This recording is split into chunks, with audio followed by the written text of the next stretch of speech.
outcrop of the day today is this big quartz vein with some rather nice jasperoid developed in here. I made a video a while ago about 50 kilometres that way about some other jasperoids that were developed on top of some really nice massive sulfide veins. And these ones look a bit similar, so I was getting a bit excited. But the rock chip samples around here have returned next to nothing. So I've been wondering for a few days why that is. When I'm faced with a problem like that, I often find that I wander around for several days picking up little pieces of the puzzle here and there, and then one day I come across an outcrop that's just a Rosetta Stone that puts the last piece in the puzzle so that I can understand what's going on.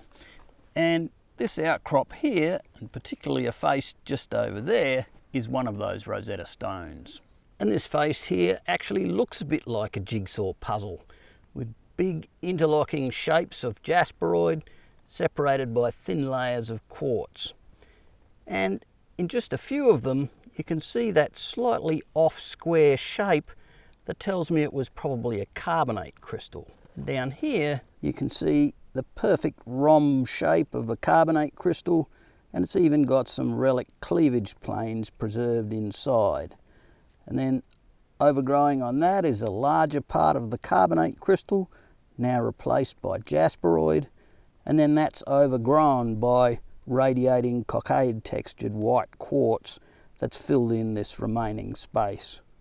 And then at some later date, that carbonate, probably a siderite or other iron-bearing carbonate, has been replaced by this brown jasperoid silica. But there's no evidence at all of sulfides in here. There's no nice boxworks or sulfates or that black-brown colour that tells me that it used to be sulfide.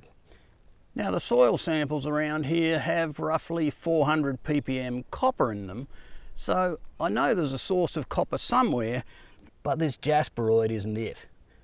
So now I know I need to look for something else here.